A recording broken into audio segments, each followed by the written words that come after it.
So that was Gaza. So Israel, again, lost the war. Why did it lose the war? Because, 200 Palestinians died, but Hamas doesn't care. A few buildings were destroyed. That's great for Hamas. They get to build them better next time. Maybe more modern, maybe with better air conditioning, for which the electricity for that air conditioning is provided by Israel. They'll get a rebuild. The leadership will become rich because it will skim off the top. It gained massive international sympathy. It stood up for the Palestinian people, supposedly, so the Palestinians increased their support for Hamas. It's a massive victory for Hamas. They actually have had victory parades all over the Gaza Strip, which means a massive loss for Israel. Israel will just have to do this again in a few years, suffer casualties, orient the entire life around the threat from the south. If Hamas and Hezbollah ever get their act together and work together, north and south, Israel is in big trouble. It's just status quo. And this is Benjamin Netanyahu not crushing the enemy. Now, I'm not sure any other Israeli government would crush the enemy, but Bibi was supposed to be tough. And it's not the international community. He's never been tough. Is a wimp, as I've said over and over again. And talking about Bibi Netanyahu and his wimpiness, it appears that the opposition parties have formed a coalition government. And that Bibi Netanyahu, for the first time in a couple of decades, will not be Israel's prime minister. Now, that's big news in Israel. The premiership will rotate from Naftali Bennett to Yair Lapid. Naftali Bennett is a, what you'd call him a right-wing collectivist, but he's also promised, we'll see what he fulfills, to significantly liberalize the Israeli economy. He has made explicit promises to work towards more free markets, breaking up government monopolies, getting rid of government regulations. Now, it's going to be difficult because part of this coalition has far-left parties. Yair Lapid has historically been for deregulation as well, as have other members of this government.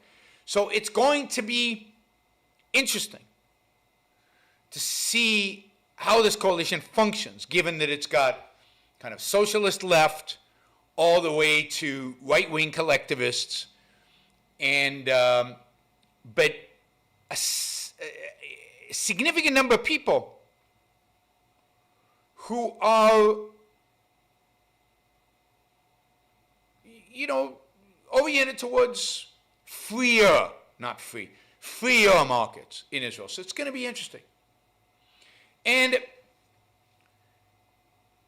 it's got the right wing, which is going to be tough on not giving in to the Palestinians, which again is kind of a veto power over any kind of deal that is cut in the future.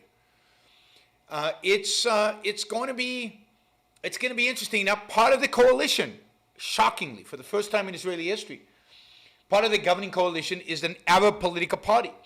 And not just any Arab political party. An Islamist Arab political party. So a religionist political party. And they've got some promises from this coalition to eliminate some laws that discriminate against Arabs, which is good. But what's interesting is some people are going to say, oh my God, I mean, these people are aligning themselves with an Islamist party. Netanyahu would never do that. Well, it turns out that until the last minute, Netanyahu was courting the Islamist party. The Islamist party was getting all kinds of concessions from Netanyahu if they joined his political bloc. And in exchange, so Netanyahu was giving them promising all these favors. And what the Islamist party did is they used that as a negotiating tool against the current coalition to get them to give them the same concessions. So no, Israeli politics Israeli politics, everything goes. Anything goes.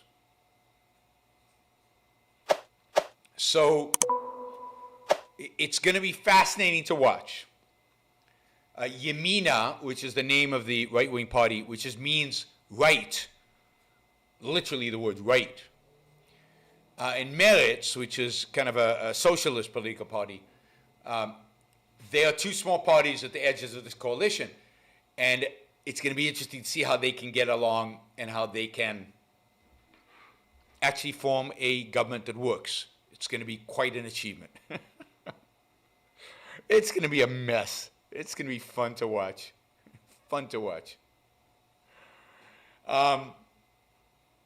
Somebody asked, why is Israel so, why is Israel so spineless? For the same reason America's spineless. It's altruism. It's altruism. Israel's strong. Israel's capable. Israel can deal with missiles. We can't be too tough with the Palestinians. You know, the world won't take it. Our own population won't take it. We need to sacrifice a little bit. Not so much as we all die, but we can't actually defeat our enemy. That's unacceptable. That's politically incorrect. It's altruism. Altruism, altruism. It's turn the other cheek, placate the enemy. It's what Christianity teaches. And Israel has learned from America. And to begin with, I wonder if I can ask you to capsulize, I know this is difficult, can I ask you to capsulize your philosophy? What is Randism? First of all, I do not call it Randism, and I don't like that name. I call it objectivism. All right. Meaning a philosophy based on objective reality. Now let me explain it as briefly as I can. First, my philosophy is based on the concept that reality exists as an objective absolute, that man's mind, reason, is his means of perceiving it, and that man needs a rational morality. I am primarily the creator of a new code of morality which has so far been believed impossible, namely a morality not based on faith. On faith? Not on faith, not on arbitrary whim, not on emotion, not on arbitrary edict, mystical or social, but on reason, a morality which can be proved by means of logic, which can be demonstrated to be true and necessary. All right, all right. Now, may I define what my morality is? All right. Because this is merely an introduction. My morality is based on man's life as a standard of value. And since man's mind is his basic means of survival, I hold that if man wants to live on earth and to live as a human being, he has to hold reason as an absolute, by which I mean that he has to hold reason as his only guide to action, and that he must live by the independent judgment of his own mind, that his highest moral purpose is the achievement of his own happiness, and that he must not force other people, nor accept their right to force him, that each man must live as an end in himself and follow his own rational self-interest. May I? All right, before we go on, reminder, please like the show. We've got 163 live listeners right now, 30 likes. That should be at least 100. I figure at least 100 of you actually like the show. Maybe there are like 60 of the Matthews out there who hate it. But at least the people who are liking it, you know, I want to see a thumbs up. There you go. Start liking it. I want to see that go to 100. All it takes is a click of a thing, whether you're looking at this. And you know, the likes matter. It's not an issue of my ego. It's an issue of the algorithm. The more you like something, the more the algorithm likes it. So, you know, and if you don't like the show, give it a thumbs down. Let's see your actual views being reflected in the likes. But if you like it, don't just sit there. Help get the show promoted. Of course, you should also share. And you can support the show at YaronBrookShow.com/support, or on Patreon or Subscribestar or Locals. and show your support for the work, for the value, hopefully, you're receiving from this. And of course, don't forget, if you're not a subscriber, even if you just come here to troll, or even if you're here like Matthew to defend Marx, then you should subscribe, because that way you'll know when to show up. You'll know what shows are on, when they're on. You'll get notified, right? So, yes, like, share, subscribe, support. Like, share, subscribe, support. There you go. Easy. Do one or all of those, please.